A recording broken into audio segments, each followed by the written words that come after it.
Please subscribe, like, and click the notification bell.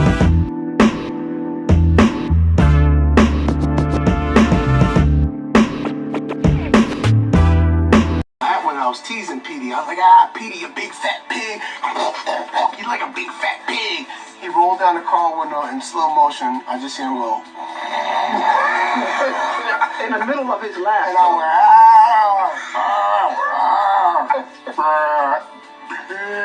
went, you went.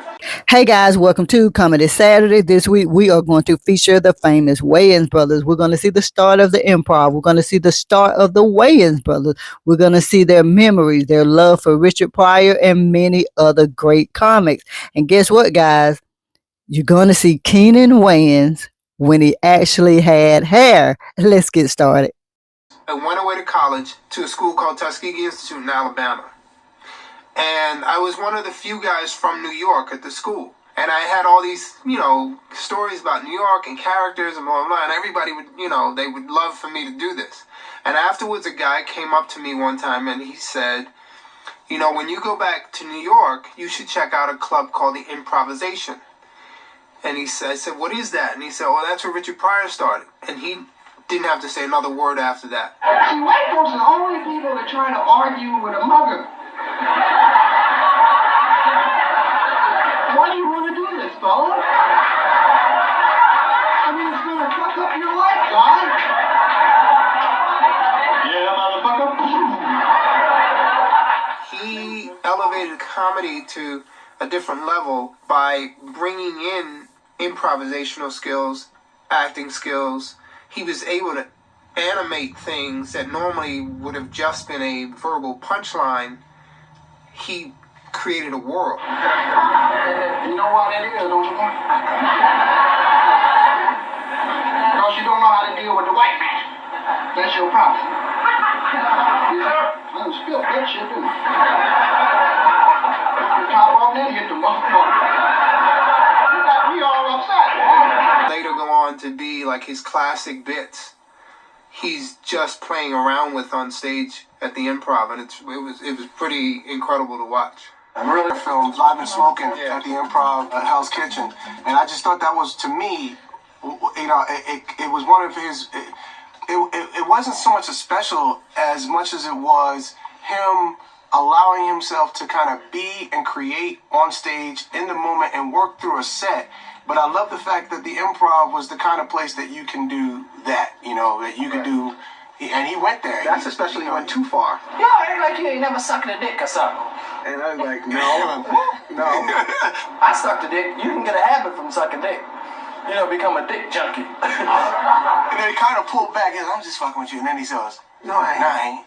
And, it's just a brilliant. I saw Andy Kaufman go on stage and, bomb. I mean, like bomb, to the point where the audience was almost heckling him. And he starts crying. And he starts crying. And if you don't want me to continue, then I guess I won't. So, thank you for showing me where I'm at.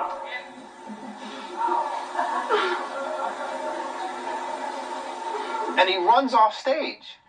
And the MC comes on and goes, how could you guys do this to him? That's Andy Kaufman. Look at what you did. You made the man cry. Come on, we can't do that. You got to bring that guy back on stage. And so the audience is like, oh, okay, all right. So they all clap. And finally he comes back on stage and he does the exact same. By 1975, the New York club was finally successful, allowing Bud to open a second Improv in Hollywood on Melrose Avenue. It was a lot like the original, with the iconic brick wall and piano, and comics knew right away that was the place to be. The audition process was, you would get there, the show would start around 8, and you'd get there about 2 in the afternoon, and line up, and there would probably be about 60 or 70 people in line, and there was only going to be about 20 spots given out, which is why you wanted to get there early. Bud would bring you up. Bud would bring you up cold, too, because he wouldn't even want to warm up. Welcome to the Improv. I'm Bud Friedman, your matchmaker of merriment, and have I got a show for you tonight. Then bring you right up off of him not getting a laugh, and then you start from scratch. I found out later, I hear all these comments about my emceeing ability, but fuck him.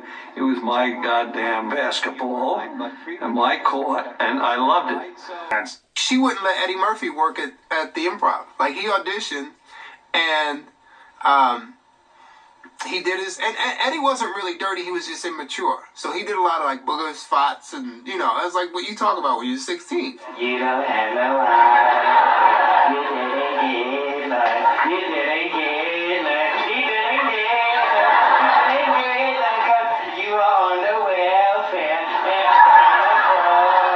He came off stage, he was really excited, just he had a little cigarette holder, and she just looks at him, she goes, I don't allow potty humor at my club.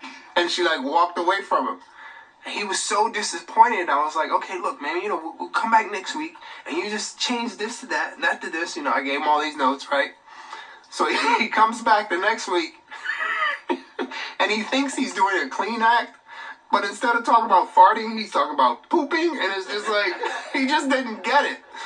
So he comes off stage this time and Sylva looks at him and she goes, I don't chew my cabbage twice. The improvisation became a breeding ground for future legends as young comedians honed their craft and developed material on its stage. It didn't matter whether or not the audience laughed. Like, I was like this, like in suspended animation. Like, nothing mattered. I was just like in the moment, like, wow, I'm actually on a stage and I have a microphone and I'm doing it. You know, that was like the moment of being born. I'm from a very strict home back in New York. My father was a very strict man. Give you an example. There was a guy in my neighborhood named Calvin Bailey, local bully, would beat me up every day, take my nickel, send me home crying. And I used to really upset my father. I remember one day he grabbed me. He said, Keenan, now you either going to school and fight Calvin, or you're going to fight me. I beat the hell out of my father. I didn't go to the improv stage because I was scared. So I would do like the smaller rooms. I do like, and this was like before Laugh Factory became Laugh Factory. So I would do Laugh Factory, or I would do like some coffee house, or I would do, you know, something small. I was always afraid and intimidated of the improv stage, and so I quit after you got heckled by Chris Rock. After Chris Rock heckled me. Marlon was on stage one night at the Laugh Factory. You know, I was trying to find it. He was on stage going, so what else should I talk about? Chris Rock said, say something funny. How about that? How about some jokes? I want to talk about some fucking jokes, okay? As comedy started to expand in television, they were looking for comedic talent, so it became a regular thing at the Improv to have showcase nights for the different networks and everything. In 1979, a series of events tested the expanding Improv name. Bud and Sylva divorced. Bud stayed in Los Angeles to run the Melrose Improv, and Sylva returned to the New York club. Then the LA club, The Comedy Store, opened a large showroom and packed it nightly. The comics for the first time demanded money to perform.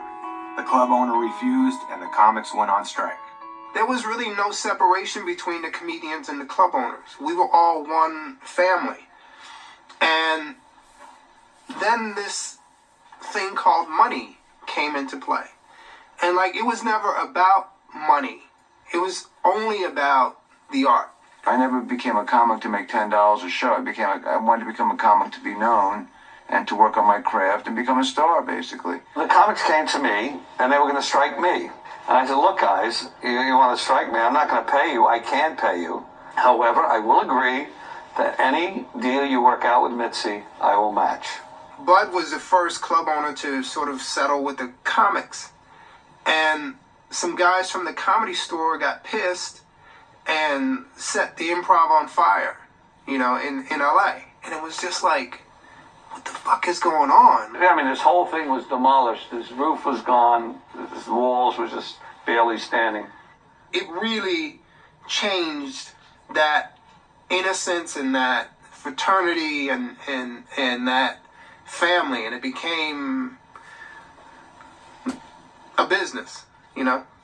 I was still overwhelmed with the business, and Mark Lano came to me. Bud came over and he said, you know, I don't really want to sell, but I do want a partner and I bought into the club. Unfortunately, the rise and crash of the comedy boom in the early 90s followed a national recession. This took a toll on the original New York Improv. I got to 44th Street, and I didn't see the club. I saw like a pizza shop, and I thought I was lost. I walked back, and I looked up at the street sign, and I was like, has it been that long since I've been here? I forgot where the place is. And I walked up and down 9th Avenue. You know, I walked to like 42nd Street, then I walked up to like 46th Street, and I just kept like looking for it, and then finally it dawned on me that the club was gone. Right now, there are improv clubs thriving in 25 cities around the country, as well as the flagship club on Melrose Avenue. This means that there will always be a stage for future legends to find their voice and hopefully get discovered. Everything that I know and learned about comedy, I learned at the Improv. That when I was teasing Petey, I was like, Petey, you big fat pig. You like a big fat pig. He rolled down the car window in slow motion. I just see him go. In the middle of his laugh. And I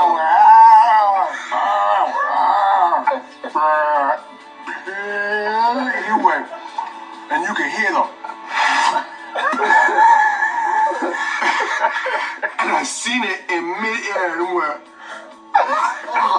It hit me in the tonsil, like in the back. Like Guys, so I enjoy a good laugh. I enjoy going to comedy shows, and I thought, you know, this would be something great.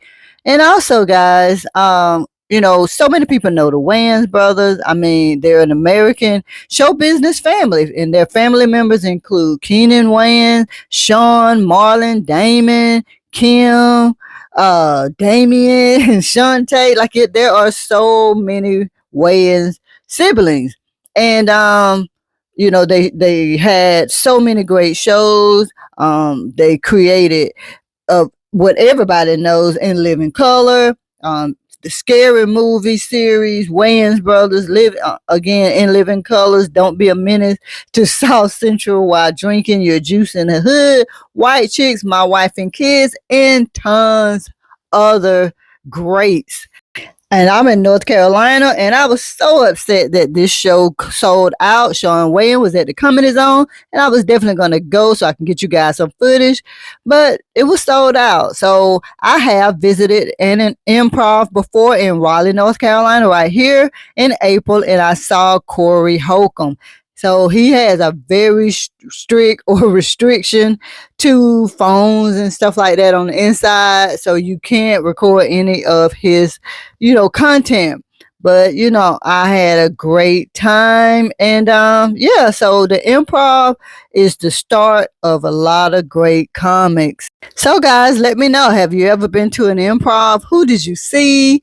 Did you know the importance of the Improv?